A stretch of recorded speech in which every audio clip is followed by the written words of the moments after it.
Bienvenidos y bienvenidas al 12º episodio de la quinta temporada de Sucesos Paranormales. Yo soy su amigo Felo SG y me complace mucho estar con ustedes una semana más compartiendo este gusto por el tema paranormal. Y esperando también que el capítulo anterior les haya gustado mucho. Si no lo han escuchado, háganlo, los invito. Estuvo muy bueno, se los aseguro. Y bueno, a quienes me escuchan por primera vez, los invito a que se den una vuelta por los episodios anteriores. Esto para que se vayan familiarizando con este proyecto. Les recuerdo nuestras redes sociales, comenzando con la de Instagram, sucesos-prn, el perfil de Facebook Sucesos Paranormales y el correo electrónico sucesos-prn.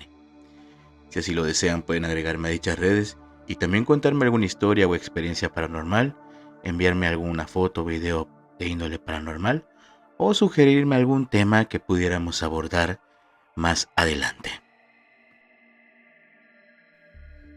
San Francisco, 1969.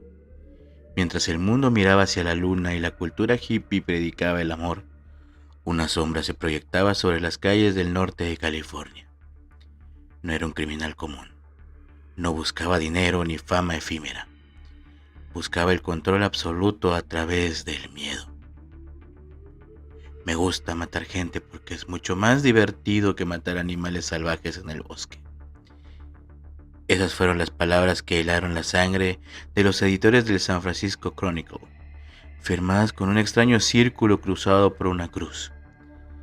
Estas cartas no eran solo confesiones. Eran un desafío directo a la policía y un juego macabro con la vida de los inocentes. 5 víctimas confirmadas, decenas más reclamadas en sus mensajes cifrados, y una identidad que, más de medio siglo después, sigue siendo el rompecabezas más oscuro de la historia criminal de Estados Unidos. Hoy, nos sumergimos en la mente, los códigos y el rastro de sangre del asesino que se bautizó a sí mismo como el dueño de las estrellas. Sírvanse un poco de café, pónganse los audífonos, apaguen las luces, están escuchando Sucesos Paranormales.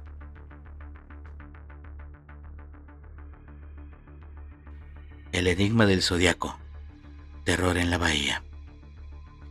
El nombre Zodiac Killer no es solo un alias policial.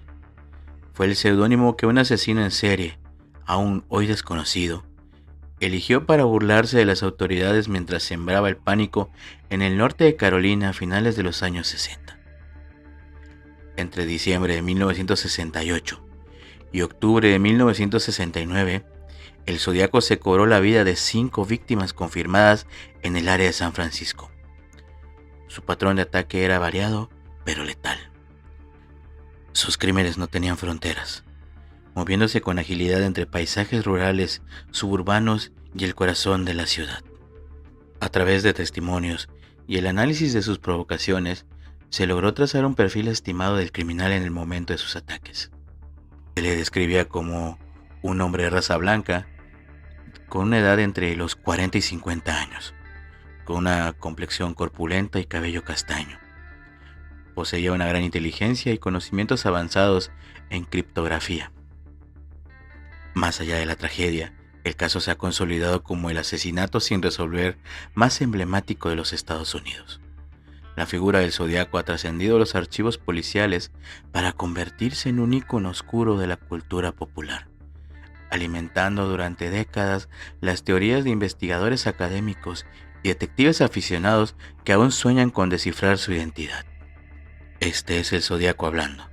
Así solían comenzar las cartas con las que el asesino desafiaba a la prensa y a la policía. Hasta el día de hoy, el expediente del asesino del Zodiaco sigue siendo uno de los capítulos más perturbadores de la crónica negra estadounidense. Sus ataques concentrados en el norte de California, específicamente en Benicia, Vallejo, el condado de Napa y San Francisco, dejaron un saldo de 7 víctimas confirmadas, de las cuales solo 2 lograron sobrevivir para contar la historia. Más allá de sus crímenes, el Zodiaco construyó su mito a través de la provocación mediática. Utilizó a la prensa regional como altavoz, enviando cartas donde amenazaba con masacres y atentados explosivos si sus mensajes no se publicaban en primera plana. Afirmaba de forma macabra que estaba recolectando esclavos para que le sirvieran en el más allá. Asimismo, envió 4 criptogramas complejos, mientras que 2 fueron descifrados, uno en 1969 y el más reciente en 2020. Los otros 2 permanecen como un enigma absoluto. En 1974, en su última comunicación confirmada, el asesino se atribuyó la escalofriante cifra de 37 víctimas. Intentó vincularse a crímenes en el sur de California, como el asesinato de Cheri Jo Bates en Riverside de 1966, aunque los investigadores nunca han podido establecer una conexión sólida. A lo largo de las décadas, la búsqueda de su identidad se ha centrado en nombres específicos. Tenemos a Arthur Lake Olin, el único sospechoso nombrado públicamente por la policía. Ex maestro y delincuente sexual, falleció en 1992 sin ser procesado. Gary Francis Post, un nombre que cobró fuerza recientemente tras su muerte en 2018, aunque el debate sobre su culpabilidad continúa hasta la fecha. A pesar de que el Departamento de Policía de San Francisco llegó a catalogar el archivo como inactivo en 2004, la presión social y el interés internacional obligaron a reabrirlo antes del 2007. Hoy en día, la investigación se mantiene abierta y vigente, bajo la jurisdicción de múltiples agencias, incluyendo el FBI, el Departamento de Justicia de California y las autoridades locales de Vallejo, Napa y Solano. El Zodiaco logró lo que buscaba: una presencia permanente en la cultura popular y una sombra que la justicia aún no logra disipar. Y aunque el asesino reclamó en sus criptogramas y cartas haber terminado con la vida de 37 personas, las autoridades únicamente han podido confirmar 7 ataques directos. Este es el recuento de aquellos encuentros fatales. Tenemos primero el incidente de Lake Herman Road, de fecha 20 de diciembre de 1968. Las víctimas en este caso fueron David Arthur Faraday, de 17 años, y Betty Lou Jensen, de 16. En las cercanías de Benicia, la pareja fue sorprendida mientras se encontraba estacionada en un paraje solitario. Ambos perdieron la vida por impactos de bala, marcando el inicio oficial de la cronología criminal del Zodiaco. El segundo ataque se suscitó en Blue Rock Springs, el 4 de julio de 1969. Las víctimas fueron Michael Renaud McGill, de 19 años, y Darlene Elizabeth Ferring, de 22. Ocurrido en el estacionamiento de un campo de golf en Vallejo. A pesar de la ráfaga de disparos, Michael logró sobrevivir para dar testimonio, mientras que Darlene falleció poco después de ingresar al hospital Kaiser Foundation. Tercer caso, el horror del lago Berryessa, de fecha 27 de septiembre de 1969. Aquí las víctimas fueron Brian Kelvin Hartnell, de 20 años, y Cecilia Ann Shepard, de 22. En lo que hoy se conoce como la Isla del Zodiaco, la pareja fue abordada por un hombre encapuchado que los apuñaló brutalmente. Brian sobrevivió milagrosamente a 6 heridas en la espalda. Cecilia, lamentablemente, sucumbió a las lesiones 2 días después. El cuarto caso, la ejecución en Presidio Heights, el 11 de octubre de 1969. Aquí únicamente fue una víctima, Paul Lee Stein, el único ataque confirmado en un entorno urbano. Stein, un taxista de San Francisco, fue asesinado de un disparo dentro de su vehículo. En este caso, el asesino sustrajo la cartera y las llaves de la víctima, enviando posteriormente un trozo de la camisa ensangrentada de Stein a la prensa, y todo esto lo hizo para probar su autoría. Y más allá de estos casos, existe una lista de crímenes sin resolver que, por el modus operandi o la ubicación, se sospecha que pudieron ser obra del mismo individuo, aunque las pruebas nunca han sido concluyentes. Además de los crímenes confirmados, El FBI y diversos investigadores han analizado casos que presentan un modus operandi muy similar o comunicaciones que vinculan al zodiaco. Sin embargo, la falta de pruebas físicas definitivas mantienen estos expedientes en el terreno de la especulación. Y bueno, también les hablaré obviamente de estos casos, pues para que vayamos tal vez notando algunas similitudes. Tenemos el doble homicidio en Lompoc. Aquí las víctimas fueron Robert Domingos, de 19 años, y Linda Edwards, de 17. La fecha fue el 4 de junio de 1963 en una playa cercana a Lompoc, California. La pareja fue acribillada con un arma de fuego en un entorno aislado. Se consideran víctimas potenciales debido a las asombrosas similitudes con el posterior ataque a David Faraday y Betty Lou Jensen en 1968, lo que sugiere que el zodiaco pudo haber estado activo años antes de sus cartas. También, como segundo caso, tenemos el atroz crimen de Riverside, en la que el día 30 de octubre de 1966, en Riverside Community College, Sherry Jo Bates, de 18 años, fue asesinada con una brutalidad extrema mediante un arma blanca. La conexión surgió años después cuando el reportero Paul Avery recibió información sobre similitudes entre este caso y el estilo del zodiaco. Cartas enviadas a la policía de Riverside y al padre de la víctima presentaban una caligrafía y tono que muchos expertos atribuyen al asesino de San Francisco. Ahora tenemos el secuestro de la carretera 132, en la que Caitlin Jones, de 22 años, y su bebé fueron protagonistas. Esto con fecha 22 de marzo de 1970 en el oeste de Modesto, California. Este día, un extraño engañó a Jones diciéndole que su llanta estaba floja. Tras quedar varada, el hombre se ofreció a llevarla, pero en lugar de ir a una gasolinera, la retuvo durante horas en un viaje errático, llegando a sugerirle que arrojara a su bebé por la ventana. Caitlin logró escapar saltando del vehículo. Más tarde, en una comisaría, identificó al zodiaco a través de un retrato robot como su captor. Seguidamente tenemos el misterio de Salt Lake Tahoe. La víctima, Donna Lass, de 25 años. Esto se llevó a cabo en el Salt Lake Tahoe, California, el 26 de septiembre de 1970. Una postal enviada al San Francisco Chronicle en 1971 insinuaba que Lass era una de sus víctimas.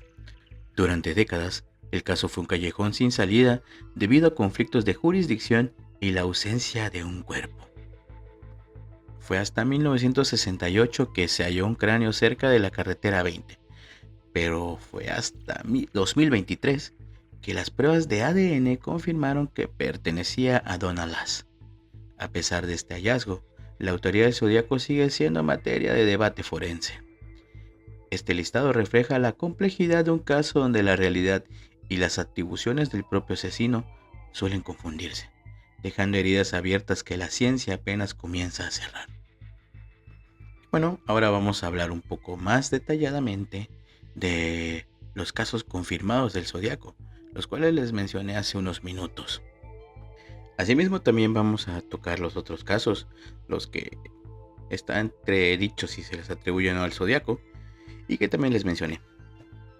Les comento lo anterior, en caso de que escuchen alguna información, digamos, repetida, en sí no lo va a estar, sino que va a ser una información más ampliada y detallada. Bueno, dicho lo anterior, pasemos a esta sección.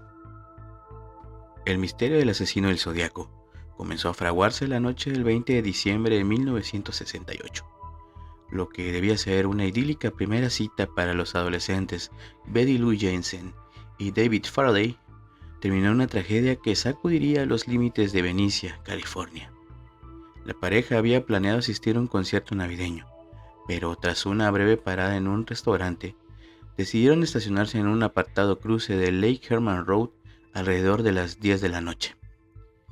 Fue entonces cuando un vehículo desconocido se detuvo a su lado. Un testigo que pasó por la zona momentos después recordó haber visto ambos coches vacíos. Poco después, el estruendo de un disparo fue opacado por el volumen de su radio. La escena final fue brutal.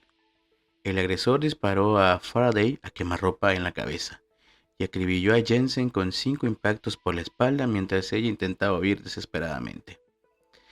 Stella Borges, una vecina de la zona, descubrió los cuerpos minutos más tarde. A pesar de los esfuerzos del sargento Les Lombard y la oficina del sheriff de Solano, la falta de indicios sólidos dejó el caso en un punto muerto. Emboscada en Blue Rock Springs. Apenas 6 meses después, en la madrugada del 4 de julio de 1969, el horror se repitió a solo 6 kilómetros de distancia. Darlene Ferrin y Michael McHugh se encontraban en el aparcamiento del campo de golf Blue Rock Springs cuando un coche se detuvo tras ellos, bloqueándoles la salida.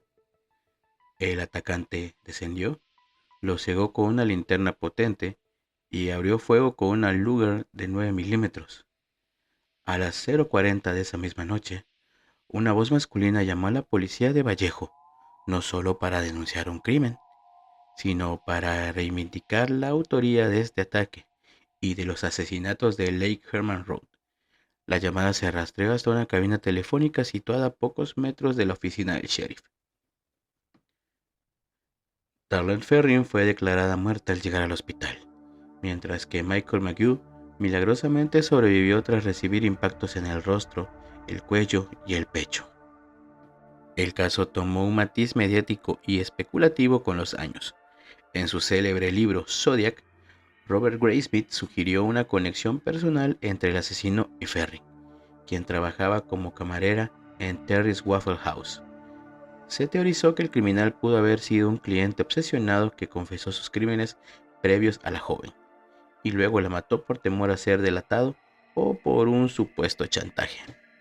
Aunque estas hipótesis alimentaron películas como The Zodiac Killer de 1971 y diversas novelas, la policía nunca halló pruebas que vinculen directamente a las víctimas con su agresor, más allá del azar fatal. La hipótesis sostenida por Robert Graysmith ha sido objeto de severas críticas debido a sus inconsistencias con los registros oficiales. Graysmith sostiene que Darlene Ferrin mantuvo una acalorada discusión con un individuo misterioso a quien identifica como Lee, vinculándolo directamente con Arthur Lane Olin. Según su relato, tras una persecución automovilística en Blue Rock Springs, el sospechoso abrió fuego contra las víctimas. Sin embargo, esta narrativa flaquea ante la evidencia, pues el acompañante de Ferrin, quien sobrevivió al ataque, ofreció una versión radicalmente distinta. Los informes policiales de la época contradicen los puntos claves de la reconstrucción de Graysmith. Vinculado a este último asesinato, vamos a hablar sobre las cartas del Zodiaco, el cual fue el inicio del desafío mediático. Pues el 1 de agosto de 1969 se marcó el inicio de un perverso juego psicológico.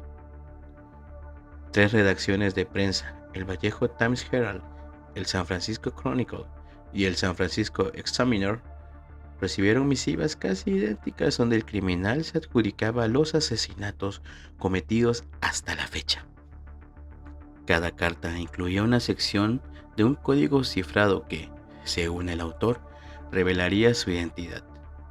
La amenaza era contundente: la publicación en primera plana o una masacre de 12 personas durante el fin de semana. Y aunque los crímenes no se ejecutaron, la prensa cedió ante la presión. El 8 de agosto, el matrimonio Harden logró descifrar el mensaje. Lejos de revelar un nombre, el texto exponía una mentalidad perturbada. Entre los puntos más importantes, digamos, de esta carta, tenemos lo siguiente: me gusta matar gente porque es mucho más divertido que matar animales salvajes. El hombre es el animal más peligroso de todos. Cuando me muera, renaceré en el paraíso y todos a los que he matado serán mis esclavos. El mensaje concluía con una secuencia de 18 letras, cuyo significado sigue siendo un enigma. El asesino justificó su anonimato afirmando que revelar su nombre entorpecería su recolección de esclavos para el más allá. La respuesta de las autoridades no se hizo esperar. El jefe Stills de Vallejo solicitó públicamente más pruebas que confirmaran la autoría de los crímenes de Faraday, Jensen y Ferrin. La respuesta llegó 3 días después en una nueva carta que comenzaba con una frase que se volvería icónica: Querido editor, este es el Zodiaco. Este periodo se define como una sucesión de alardes y errores calculados. La vanidad del psicópata lo empujó a mantener una lucha mediática constante, arriesgándose así a dejar rastros con tal de alimentar su narcisismo y mantener en vilo tanto a la policía como a la opinión pública. Este comportamiento sentó las bases de la figura del asesino serial moderno, que busca en la prensa un altavoz para sus crímenes y un escenario para su propia mitificación. Terror en el lago Berriza. La tarde del 27 de septiembre de 1969, lo que debía ser una merienda tranquila para Brian Harnell y Cecilia Shepard en las orillas del lago Berriza, se transformó en una pesadilla. Mientras descansaban en una zona conectada a Twin Oak Ridge, un hombre emergió de detrás de los árboles. El asaltante vestía un atuendo macabro, una capucha de verdugo negra con gafas de sol integradas y un peto con un símbolo reticular blanco de 7.5. Empuñando una pistola, posiblemente una .45 ACP, afirmó ser un prófugo de la prisión de Deer Lodge, Montana, y exigió su vehículo para huir a México. Bajo amenaza, Shepard tuvo que atar a Harnell con cuerdas de plástico antes de ser atada ella misma. Aunque Harnell inicialmente pensó que se trataba de un robo inusual, el hombre sacó un cuchillo y comenzó a apuñalarlos brutalmente. Tras el ataque, el asesino caminó hasta el auto de las víctimas, donde dibujó su icónico símbolo y escribió las fechas de sus ataques anteriores, culminando con la frase Sept 27-69-6 2.30 diagonal Bike Knife. A las 7:40 p.m., el propio criminal llamó a la oficina del alguacil de Napa desde un teléfono público para denunciar el hecho. Aunque la policía recuperó huellas dactilares frescas en el auricular, nunca pudieron ser vinculadas a un sospechoso. Brian Harnell sobrevivió al ataque, pero Cecilia Shepard falleció 2 días después en el hospital. Ahora, la ejecución en Presidio Heights. Apenas 2 semanas después, el 11 de octubre de 1969, el escenario se trasladó al corazón de San Francisco. El taxista Paul Stine recogió a un pasajero que solicitó ir a la intersección de Washington y Maple. No obstante, el taxi se detuvo una manzana más adelante, en Cherry Street. Allí, el pasajero le disparó a Stine en la cabeza con una pistola de 9 milímetros. 3 adolescentes presenciaron la escena desde una ventana cercana. Observaron al hombre limpiar el taxi y alejarse tranquilamente hacia el norte.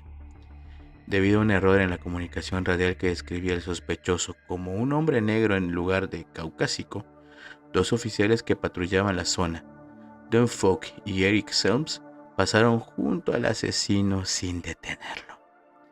Cuando se corrigió la descripción, el Zodiaco ya se había desvanecido en las sombras del Parque Presidio. Días después, el periódico Chronicle recibió una carta que confirmaba la autoría del crimen. Incluía un trozo ensangrentado de la camisa de Paul Stine y una aterradora amenaza contra los autobuses escolares. La histeria colectiva aumentó el 20 de octubre, cuando un hombre que decía ser el Zodiaco llamó a la policía exigiendo la aparición de los abogados F. Lee Bailey o Melvin Bailey en televisión. Un individuo apoyado Sam llamó repetidamente al programa de Gene Dunbar, pero los investigadores determinaron que se trataba de un paciente del Hospital Estatal de Napa con enfermedades mentales y no el verdadero asesino. Sin embargo, el 8 de noviembre, el Zodiaco envió una de sus piezas de evidencia más famosas, un criptograma de 340 caracteres. Este mensaje permaneció sin resolver durante más de medio siglo, hasta que en diciembre de 2020 un equipo de aficionados logró descifrarlo. Y a continuación te leo lo que decía ese mensaje. Espero que se estén divirtiendo mucho en tratar de atraparme.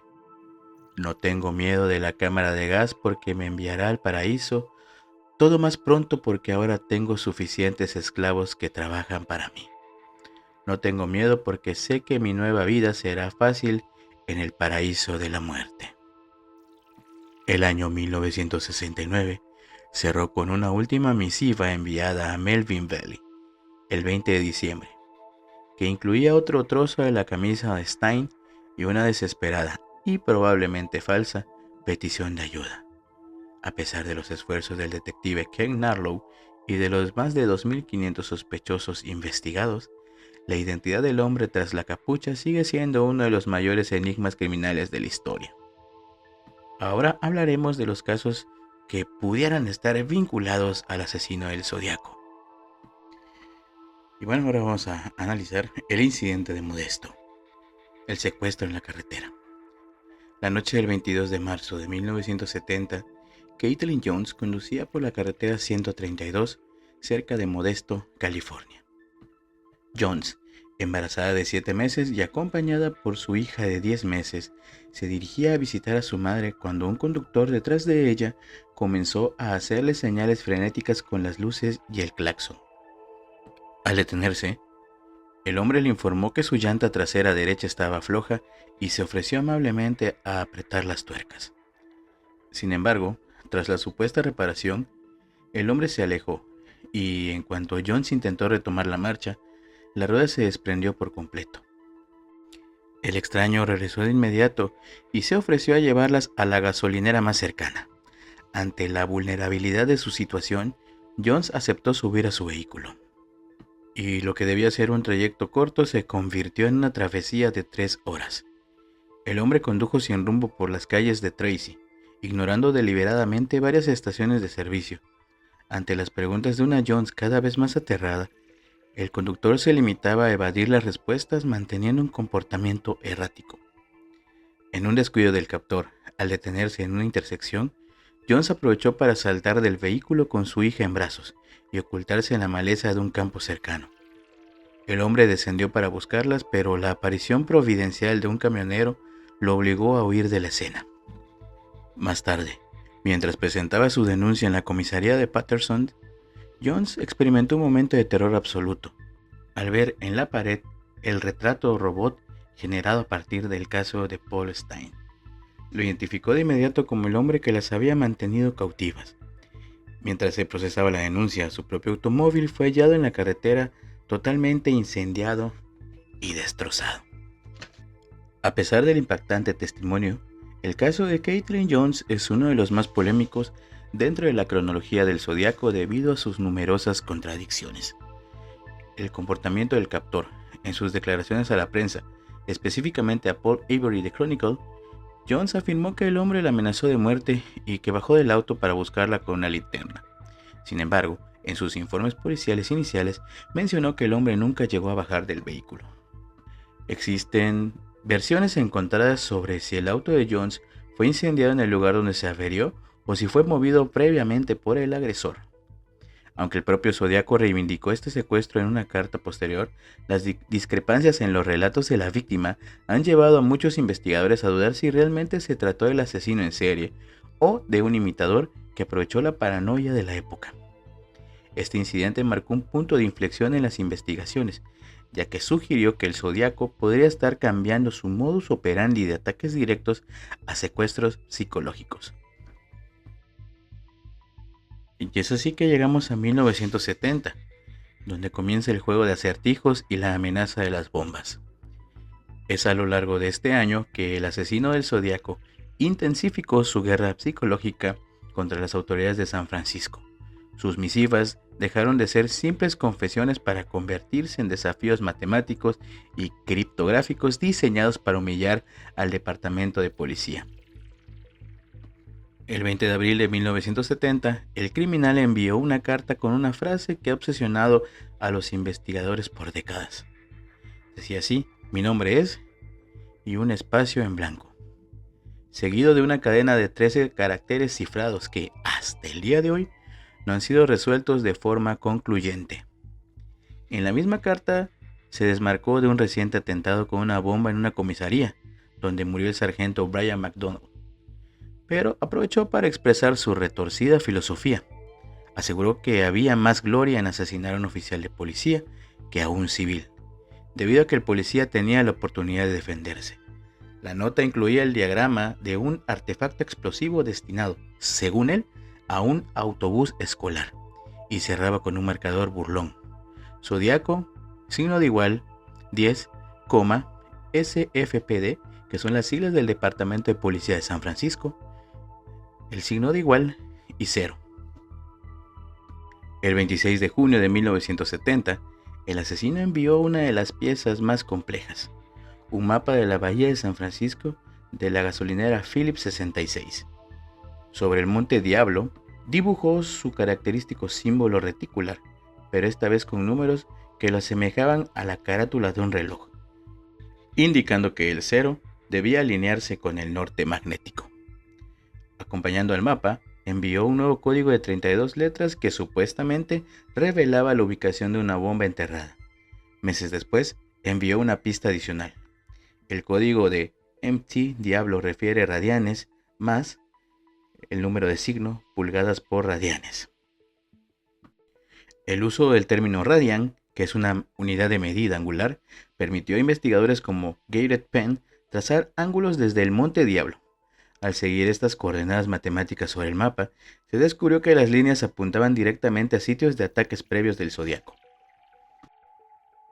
En otra misiva enviada en junio, el Zodiaco se jactó de haber disparado a un hombre en un auto estacionado con una pistola calibre 38.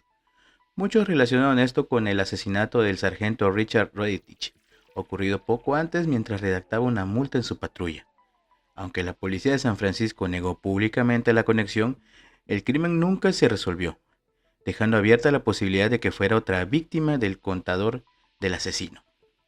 Para julio de 1970, el tono del Zodiaco se volvió aún más teatral. En una carta de varias páginas parafraseó la ópera El Mikado de Gilbert y Sullivan, alterando la letra para describir una pequeña lista de las torturas que aplicaría a sus esclavos en el más allá. En esta correspondencia también se adjudicó oficialmente el secuestro de Caitlin Jones, ocurrido 4 meses atrás en Modesto. El 7 de octubre de 1970, el diario Chronicle recibió una nota inusual, una tarjeta de 3 por 5 pulgadas con palabras recortadas y pegadas del propio periódico. Lo más inquietante eran los 13 agujeros perforados en el cartón y una pequeña cruz dibujada, aparentemente con sangre humana. Los inspectores Armstrong y Toshi determinaron que era altamente probable que se tratara de una comunicación auténtica, marcando el final de un año donde el asesino se consolidó no solo como un criminal, sino como un enigmático autor de rompecabezas mortales. El marcador de su macabro juego seguía ascendiendo, cerrando este periodo con la firma Zodiaco igual 13 SFPD igual 0. A finales de 1970, el caso tomó un giro inesperado cuando el asesino dejó de fijar su atención exclusivamente en las autoridades para centrarla en un periodista específico, Paul Avery, el reportero del Chronicle, encargado de cubrir sus crímenes. El 27 de octubre de 1970, Avery recibió una postal de Halloween cargada de simbolismo. Firmada con una Z y el emblema reticular, la tarjeta contenía un mensaje manuscrito escalofriante. Peek Abu, estás condenado. Esta amenaza directa elevó la atención en la redacción del diario, pero también atrajo nuevas pistas. Avery recibió una carta anónima que le sugería investigar un asesinato ocurrido 4 años atrás en el Riverside City College, a más de 600 kilómetros de San Francisco. El brutal homicidio de Sherry Joe Bates. La noche del 30 de octubre de 1966, la joven Sherry Joe Bates salió de la biblioteca del campus de Riverside. Su cuerpo fue hallado a la mañana siguiente con señales de una violencia extrema. Había sido golpeada y acuchillada repetidamente. El escenario del crimen presentaba detalles que, años después, resonarían con el modus operandi del Zodiaco. Los cables del distribuidor de su Volkswagen habían sido desconectados para impedir que el auto arrancara. Se halló un reloj Timex con la correa rota, detenido a las 12:24, y huellas de calzado de tipo militar. Un mes después, La policía y la prensa local recibieron cartas tituladas La Confesión, donde el autor describía detalles del crimen no revelados y advertía: Bates tenía que morir, habrá más. Uno de los hallazgos más perturbantes fue un poema tallado en la parte inferior de un escritorio de la biblioteca de Riverside titulado Enfermo de vivir, diagonal, indispuesto para morir. Expertos en caligrafía como Sherwood Morrill señalaron que la letra y el tono macabro coincidían plenamente con las comunicaciones del Zodíaco. El poema estaba firmado con las iniciales RH, lo cual generó teorías sobre si representaban un nombre o un código adicional. Tras las publicaciones de Paul Avery vinculando ambos casos, el asesino no tardó en reaccionar. El 13 de marzo de 1971 envió una carta al Los Angeles Times en la que, con su habitual tono burlón, felicitaba a la policía por descubrir su actividad en Riverside. Sin embargo, lanzó un aviso final. Solo están encontrando los fáciles. Hay una cantidad terriblemente mayor detrás. A pesar de las similitudes y de que el propio Zodíaco se adjudicó el crimen, el departamento de policía de Riverside se ha mantenido escéptico. Su teoría oficial es que el asesinato de Bates fue obra de alguien cercano a ella y que el Zodíaco, en su afán de notoriedad, simplemente se aprovechó del caso para aumentar su cuenta de víctimas y su leyenda de infalibilidad. Esta etapa del caso muestra cómo el Zodíaco era un ávido lector de la prensa, capaz de adaptar sus cartas a las noticias del momento. ¿Crees que realmente operaba desde 1966 o que fue un genio de la manipulación que se robó el crimen de otro para parecer más peligroso? ¿Ustedes qué piensan? Continuamos. En marzo de 1971, el Zodíaco envió una nueva comunicación que expandía su radio de terror hacia la frontera con Nevada. Esta vez el mensaje no era una carta escrita a mano, sino un collage críptico confeccionado con recortes de revistas y anuncios. Es así como hablaremos de la desaparición de Donna Lass. El 22 de marzo de 1971, Paul Avery recibió una postal que mostraba una escena de un bosque de pinos. El texto pegado letra por letra contenía frases inconexas y siniestras. Sierra Club, buscando víctima 12, la mirada por los pinos, alrededor en la nieve. En el lugar del remitente, el asesino estampó nuevamente su sello, el círculo cruzado. Con esto, el Zodíaco se adjudicaba la desaparición de Donna Lass, una enfermera de 25 años que había esfumado 6 meses antes. Donna Lass trabajaba en el hotel y casino Sahara Tahoe.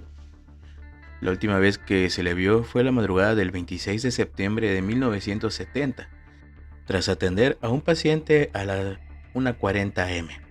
Su salida del casino es un misterio. Sus zapatos y uniforme fueron hallados en una bolsa de papel dentro de su oficina, inexplicablemente manchados de tierra. Tanto su jefe como su casero recibieron llamadas de un hombre desconocido, quien afirmó falsamente que Donna se había ido de la ciudad por una emergencia familiar. Su auto permaneció estacionado en su complejo de apartamentos y su hogar no mostraba señales de lucha. Durante años, la única pista fue una supuesta tumba en terrenos del Sierra Club, donde solo se hallaron unos anteojos de sol. Durante décadas, el destino de Donna Lass fue una incógnita absoluta, alimentando las leyendas del Zodíaco como un asesino capaz de ocultar cuerpos en la inmensidad de las montañas. Sin embargo, la ciencia moderna aportó una pieza clave al rompecabezas recientemente. En 1986, se localizó un cráneo humano cerca de la Interestatal 80, en el condado de Placer, pero permaneció sin identificar por casi 40 años. En el 2023, gracias a los avances en el perfilado de ADN, se confirmó oficialmente que los restos pertenecían a Donna Lass. Pese a este hallazgo, la policía no ha podido determinar la causa de muerte ni ha encontrado evidencia física que vincule de manera irrefutable al Zodíaco con el fallecimiento de la enfermera. Tras la postal de Lake Tahoe, las comunicaciones del Zodíaco se volvieron esporádicas y eventualmente cesaron. Aunque él reclamaba haber asesinado a decenas de personas, la justicia solo ha podido confirmar 5 víctimas fatales. El caso de Donna Lass permanece en un limbo legal, un homicidio confirmado por la ciencia, pero cuya autoría sigue perdida entre las montañas de Sierra Nevada y las cartas de un hombre que amaba el espectáculo tanto como el crimen. En noviembre de 1972, el detective Bill Baker planteó una teoría inquietante. El Zodíaco podría haber comenzado su carnicería mucho antes de lo que se pensaba. El foco se puso en un crimen ocurrido el 4 de junio de 1963, en una playa cerca de Lompoc. Robert Domingos y Linda Edwards, dos estudiantes de preparatoria que celebraban el Senior Ditch Day, fueron emboscados en la costa. El agresor intentó atarlos, pero cuando las víctimas lograron liberarse para escapar, les disparó por la espalda con un arma calibre 22. Tras el asesinato, el atacante arrastró los cuerpos a una cabaña e intentó prenderle fuego sin éxito. Ahora que escuchamos esto, el intento de atar a las víctimas con cuerdas es un paralelismo casi idéntico al ataque en el lago Berriza. El ensañamiento contra parejas jóvenes en lugares aislados se convirtió en el sello distintivo del asesino años después. Tras 3 años de silencio sepulcral, el asesino reapareció en 1974. Sin embargo, su tono había mutado. De ser un depredador amenazante, pasó a comportarse como un crítico cultural errático y obsesionado con los medios. El 29 de enero de 1974, el Chronicle recibió una carta donde el Zodíaco calificaba la película El Exorcista como la mejor comedia satírica que había visto. En la nota incluyó un nuevo marcador que elevaba su supuesto conteo de víctimas de forma alarmante. Mi igual a 37 y SFPD igual 0. A esta misiva le siguieron otras de autenticidad cuestionada. En febrero de 1974, una nota sobre el Ejército Simbionés de Liberación, SLA. En mayo de 1974, una queja contra la película Badlands firmada con un ciudadano que pedía retirar la publicidad del film por glorificar el asesinato. Julio de 1974, una protesta contra el columnista Marco Spinelli firmada por El Fantasma Rojo. El final del caso está plagado de dudas sobre quién sostenía realmente la pluma. En 1978 apareció una carta que inicialmente fue aceptada como auténtica, pero que pronto desató un escándalo. Se sospechó que el propio detective Dave Toschi la había falsificado para reavivar el interés del caso. Aunque Toschi fue apartado de las investigaciones, siempre negó haber escrito la misiva y fue exonerado de cargos criminales. El último eco del Zodíaco surgió de un archivo olvidado. En 2003 se descubrió una tarjeta navideña sellada en 1990 en Eureka, California.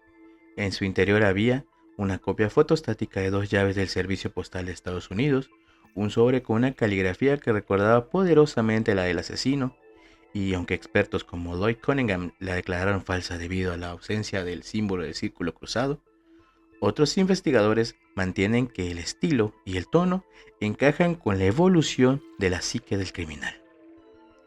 El caso del Zodíaco se desvaneció entre cartas dudosas y pistas que se enfriaron con el paso de las décadas. Dejó tras de sí un rastro de terror que transformó la cultura policial de California y un marcador de 37-0, que, real o no, sigue representando uno de los mayores fracasos de la justicia estadounidense. Tras décadas de estancamiento, el caso volvió a sacudir la opinión pública en años recientes gracias a la labor de Case Breakers, un equipo compuesto por más de 40 ex investigadores, agentes de inteligencia y periodistas. Este grupo afirmó haber resuelto el enigma que el FBI mantuvo abierto por más de medio siglo. Según el grupo, el hombre detrás de la capucha era Gary Francis Post, un veterano de la Fuerza Aérea que falleció en 2018. Las pruebas presentadas para sostener esta teoría incluyen las siguientes. En lo que respecta a evidencias físicas, tenemos fotografías del cuarto oscuro de Post que muestran cicatrices en su frente. Estas marcas coinciden con los trazos frontales detallados en el famoso retrato robot elaborado por la policía de San Francisco en 1969. En cuanto a los acertijos nominales, la exagente de inteligencia Jens Buchholz explicó que ciertas cartas del Zodíaco solo pueden ser descifradas usando el nombre completo del sospechoso. Al eliminar las letras de Gary Francis Post de algunos criptogramas, emergen mensajes ocultos que antes eran ilegibles. Tienes que conocer su nombre para encontrar los anagramas, afirmó Buchholz. El camino de Casebreakers no ha estado exento de conflictos con las autoridades federales. En un principio, el FBI desestimó la investigación del grupo independiente. Esto llevó a Casebreakers a acusar a la agencia de negligencia y encubrimiento. Ante la presión mediática, el FBI finalmente aceptó incorporar los hallazgos de los investigadores privados a su propio expediente oficial. Ahora bien, en cuanto al caso de Cheri Jo Bates, uno de los puntos más sólidos presentados por el grupo es la conexión con Riverside. Casebreakers comparó una muestra de ADN de Post con restos de cabellos encontrados en la mano de Cheri Jo Bates. Según los investigadores, los resultados muestran una conexión sólida que vincularía a Post no solo con Bates, sino con al menos 5 de las víctimas originales del Zodíaco. Aunque la evidencia de Breakers es fascinante y ha dado una cara al asesino para muchos entusiastas del true crime, el FBI y la policía local de Vallejo mantienen el caso como abierto y sin resolver. Hasta que no exista una confirmación oficial irrefutable basada en el ADN recuperado de los sobres originales del asesino, Gary Francis Post sigue siendo, legalmente, un sospechoso más en una lista de miles. Y a pesar de las décadas transcurridas, el caso del asesino del Zodíaco sigue siendo uno de los misterios criminales más fascinantes y frustrantes de la historia estadounidense. La evolución de la investigación se puede resumir en 3 ejes principales. Tenemos el golpe de la genética. Los inspectores de homicidios Michael N. Mahoney y Kelly Carroll marcaron un hito al ser los primeros en someter a análisis el ADN extraído de las famosas cartas del asesino. Como resultado se obtuvo un perfil genético parcial. Estas pruebas parecen haber exonerado a los sospechosos más fuertes de la época, como Arthur Lake Olin y el empresario Robert E. Hunter Jr., quien residía cerca del asesinato de Paul Stine. Tenemos el estatus del caso y la hipótesis de Lafferty. Tras un breve periodo de inactividad declarado por la policía de San Francisco en 2004, la presión pública obligó a reabrir el expediente antes de 2007. En este contexto de incertidumbre surgió una teoría inquietante. En 2012, el policía retirado Lyndon E. Lafferty publicó The Zodiac Killer Cover-Up. Su tesis sostiene que el asesino no solo seguía vivo al momento de la publicación, con aproximadamente 91 años, sino que una red de corrupción policial saboteó la investigación original, impidiendo la captura de este criminal deliberadamente. Seguidamente tenemos la esperanza de Vallejo, el efecto Golden State. En mayo de 2018, el Departamento de Policía de Vallejo retomó la iniciativa con una estrategia moderna: intentar recolectar ADN del reverso de los sellos postales utilizados por el criminal. Como estrategia, utilizaron laboratorios privados para comparar los resultados con la base de datos genealógica GEDmatch. Como objetivo tenían replicar el éxito obtenido con la captura de Joseph James DeAngelo, el asesino del Estado Dorado. Aunque en 2018 se estimaba que los resultados estarían listos en cuestión de semanas, hasta el día de hoy no se han hecho públicos nuevos hallazgos que permitan identificar finalmente al asesino del Zodíaco. Ahora hablaremos de Arthur Lane Olin. ¿Sería el sospechoso perfecto? A lo largo de las décadas, el nombre de Arthur Lane Olin ha destacado por encima de cualquier otro en la búsqueda del asesino del Zodíaco. Fue el único individuo que enfrentó una investigación policial de tal magnitud, siendo objeto de 3 órdenes judiciales de registro, incluso una ejecutada 2 días después de su fallecimiento. La sospecha sobre Allen no nació de la nada. Una serie de respuestas y pruebas circunstanciales lo pusieron en el ojo del huracán. En 1971, durante un interrogatorio, Allen justificó la presencia de cuchillos ensangrentados en su coche el día del ataque en el lago de Berryessa, afirmando, sin que nadie se lo preguntara, que eran para matar pollos. Admitió estar fascinado por el libro El juego más peligroso, una obra cuya temática sobre la caza de seres humanos guarda paralelismos con los criptogramas enviados por el asesino. Allen ya era un delincuente sexual registrado y, en registros posteriores, la policía halló armas y componentes para fabricar explosivos en su domicilio. A pesar del fuerte peso de las sospechas, el sistema judicial nunca pudo vincularlo formalmente debido a contradicciones científicas insalvables.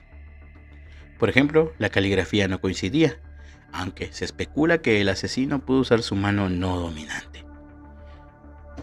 En cuanto a las huellas dactilares, las huellas recuperadas en las cartas y escenas no eran suyas.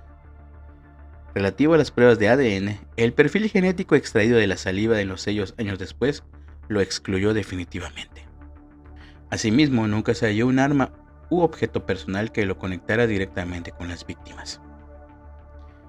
Es así que a finales de 2003, un análisis definitivo de las huellas dactilares presentes en la famosa Carta del Zodiaco confirmó nuevamente que no pertenecían a Allen, aunque para muchos investigadores y entusiastas del True Crime, Allen sigue encajando en el perfil psicológico para la justicia de Vallejo y San Francisco.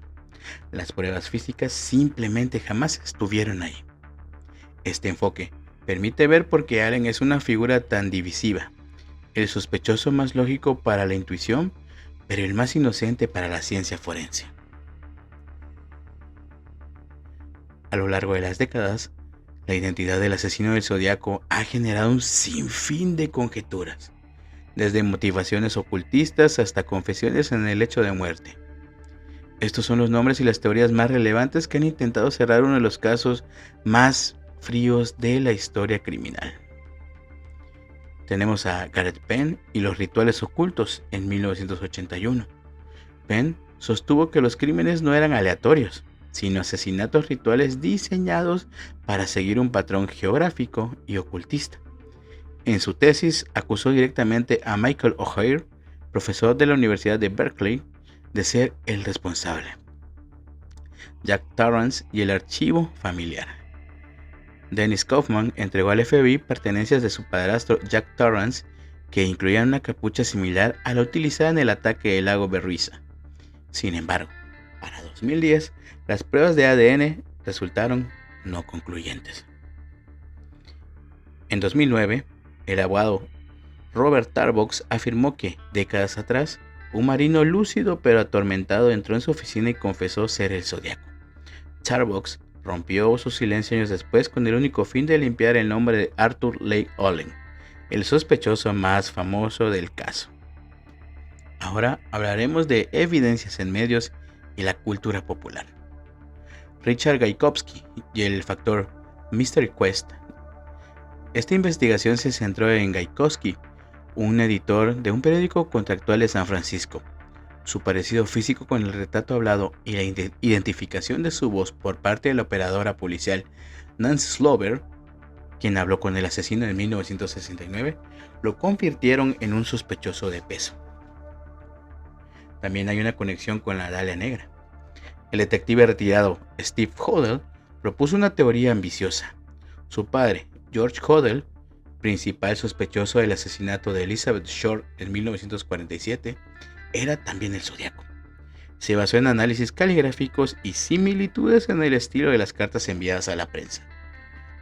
Seguidamente, en su libro, Lafferty señaló a un hombre de 91 años del condado de Solano, alegando que un encubrimiento político impidió su captura. El sospechoso falleció en 2012 sin ser procesado. Tenemos a Louis Joseph Myers, quien antes de morir en 2002 confesó sus crímenes a un amigo. Los vínculos son llamativos. Asistió a las mismas escuelas que las primeras víctimas. Trabajó con Darlene Ferrin y estuvo desplegado con el ejército durante los años en que el Zodiaco guardó silencio. Tenemos a Gary Frames Post. El grupo de investigación de The Case Breakers identificó a Post, un veterano de la Fuerza Aérea, como el asesino. Aunque el grupo afirma que el caso está resuelto al 95%, el FBI mantiene oficialmente la investigación abierta, a la espera de pruebas del ADN definitivas que vinculen a Post con escenas del crimen de mediados de los años 60. Y a pesar de los múltiples intentos por resolver el misterio, el caso del Zodíaco permanece como uno de los mayores desafíos forenses y policiales de los Estados Unidos. Ahora vamos a ver cómo esta figura ha influido en el cine. Del noir al thriller psicológico. La figura del asesino ha sido reinterpretada desde diversas perspectivas cinematográficas. Tenemos la película Harry el Sucio de 1971, protagonizada por Clint Eastwood y ambientada en San Francisco. Esta cinta está fuertemente inspirada en los crímenes reales del Zodíaco. Tenemos también Zodiac del 2007, quizás la obra más emblemática dirigida por David Fincher, protagonizada por Jake Gyllenhaal, Mark Ruffalo y Robert Downey Jr. Destaca por su precisión histórica. Curiosamente, el actor Philip Baker Hall participó en esta cinta tras haber actuado en otra versión homónima, The Zodiac de 2005. Tenemos otras apariciones también, como en El Exorcista 3, el personaje de Gemini Killer está vagamente inspirado en él. En The Limbic Region, filme basado en el libro de Robert Graysmith, protagonizado por Edward James Olmos. En Siete Psicópatas aparece brevemente en un flashback donde es cazado por el personaje de Tom Waits. En la televisión, el misterio de sus cartas y su simbología ha protagonizado episodios claves en la pantalla chica. En Millennium, el episodio The Mikado de Chris Carter es un homenaje directo. El asesino utiliza la capucha característica, cita la ópera The Mikado y desafía a Frank Black con complejos criptogramas. En American Horror Story Hotel, en el episodio Devil's Night, el Zodíaco asiste a una cena macabra junto a otros criminales históricos como John Wayne Gacy y Richard Ramírez. Criminal Minds. El caso es citado frecuentemente como referencia técnica para los analistas de conducta del FBI a lo largo de la serie. Ahora también vamos a explorar las referencias culturales en cuanto a la música y los videojuegos. La influencia del asesino trasciende lo visual para instalarse en la lírica y el entretenimiento interactivo. Gameloft, en su álbum Poetry for the Poison, dedican el tema de Zodiac al criminal, precedido por la intro Dear Editor, frase icónica con la que iniciaba sus misivas. Raiden, el rapero español, hace alusión al personaje en su tema Imágenes, del disco Estaba Escrito. Manhunt 2.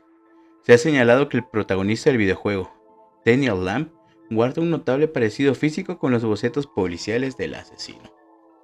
La obsesión del asesino por la ópera The Mikado y el uso del círculo con la cruz se han convertido en los tropos visuales más utilizados para identificarlo en cualquier adaptación mediática. Y en cuanto a los videojuegos, en el mundo del gaming se ha integrado al criminal tanto en mecánicas de rompecabezas como en elementos simbólicos. En el juego Watch Dogs 2, el juego incluye una serie de misiones adicionales donde el protagonista debe dar caza a un imitador del Zodíaco. El jugador se ve obligado a descifrar pistas y acertijos similares a los que el asesino original enviaba a la prensa de San Francisco. Bueno, es bueno saber esto porque yo tengo este juego y creo que ya me dio mucho interés por instalarlo y jugarlo. The Binding of Isaac, Afterbirth. Existe un objeto coleccionable, Power Up, llamado simplemente Zodiac, el cual utiliza el icónico círculo con la cruz como icono visual. Meugenics de 2026. En este título, el jefe final de la zona de El Desierto, en el segundo acto, es un gato apodado Zodiaco. Se presenta como un peligroso pistolero que ataca de forma errática a cualquier objetivo que se cruce en su camino. Las series contemporáneas han utilizado el mito del asesino para crear tramas de suspenso o momentos de humor negro. Volvemos a abordar American Horror Story Cult. En la séptima temporada, la serie ofrece una versión alternativa de la historia. Los crímenes no fueron obra de un solo hombre, sino de un culto feminista radical llamado Scum, bajo el mando de Valerie Solanas, quienes habrían orquestado el engaño mediático. MacGyver, 2017. El episodio 15 de su primera temporada rinde homenaje al caso, centrando su trama en los métodos y la iconografía del criminal. Better Call Saul. En un toque de humor cínico durante la sexta temporada, Jimmy McGill bromea diciendo que ha encontrado al asesino del Zodíaco tras descubrir que el Dr. Caldera utiliza códigos cifrados en su libreta secreta para ocultar su red de contactos criminales. En cuanto al cine, En la película The Batman de 2022, el director Matt Reeves reveló que en su reinterpretación de El Acertijo de Riddler se alejó de los cómics clásicos para basarse directamente en el Zodiaco, adoptando su estética de mensajes cifrados, el uso de capuchas y el juego psicológico con la policía. Macabre, la banda de death metal conocida por su fascinación con los asesinos seriales, incluyó la canción Zodiac en su álbum Sinister Slaughter de 1993, detallando el misterio que rodea al personaje. Y es así que las cartas dejaron de llegar. Los códigos en su mayoría fueron descifrados tras décadas de esfuerzo. Sin embargo, el hombre detrás del visor y la capucha desapareció en la misma niebla de San Francisco de la que emergió hace más de 50 años. Es frustrante, ¿verdad? Vivimos en una era en donde el ADN y la vigilancia digital parecen no dejar rincón para el anonimato, pero el Zodiaco sigue siendo el recordatorio de que a veces el mal puede caminar entre nosotros, escribirnos cartas y burlarse de la justicia sin dejar una huella definitiva. Quizás murió hace muchos años llevándose su secreto a la tumba, o quizás terminó sus días como un anciano común en un vecindario tranquilo, observando cómo su nombre se convertía en leyenda. Al final, lo que queda no son los acertijos, sino las vidas que fueron truncadas y el miedo que cambió a una ciudad para siempre. Porque mientras no haya un nombre real sobre esa tumba simbólica, el Zodiaco seguirá siendo lo que él siempre quiso ser: un rompecabezas sin solución.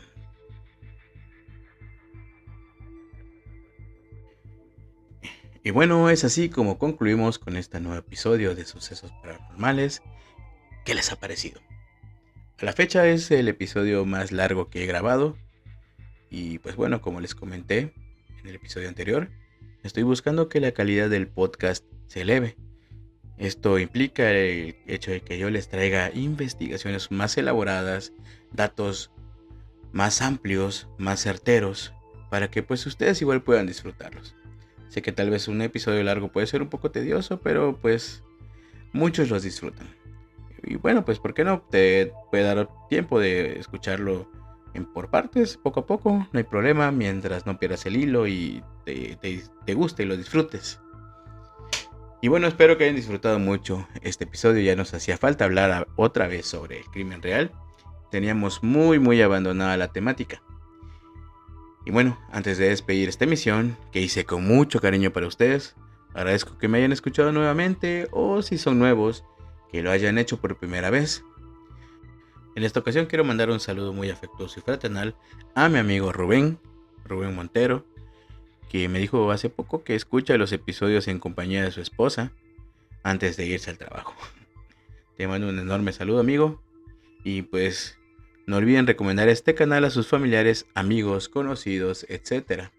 Tenemos una cita para el próximo domingo con más relatos, y es verdad, recuerden, si han visto la publicación en la página de Facebook, no olviden suscribirse ya de una vez al YouTube, que ya en estos días voy a estar dándoles noticias nuevas con relación a este proyecto que pues tiene mucho que ver con el podcast.